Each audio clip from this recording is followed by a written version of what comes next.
Sometimes, life makes it hard to pray. Maybe, you feel tired, or discouraged. Or, perhaps the problems seem overwhelming.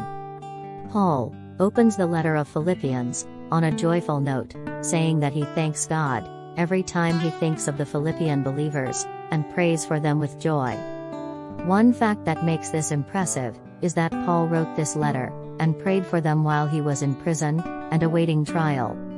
The letter is addressed to the believers in Philippi, a prestigious city in the Macedonian region.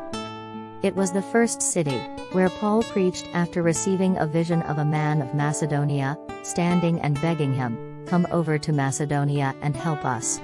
The first convert was a successful businesswoman named Lydia, who came from Thyatira.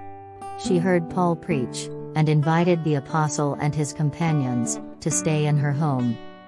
Given the difficulty of Paul's current circumstances, we might be surprised to notice how often he speaks of joy and rejoicing in this letter.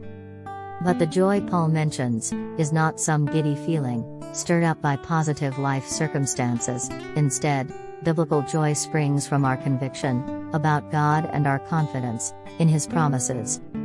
The thought of the Philippian believers brought Paul joy because he knew they were partners in the gospel. The Philippians shared the gospel in two important ways. Firstly, they embraced its truth by faith, and secondly, they supported Paul's ministry by their generosity. Their faith in the gospel and their support of Paul's ministry were a work of God. Like Paul, we can be confident that God will complete the work He began in us. Ask God to fill you with His joy and to help you stay devoted to His work.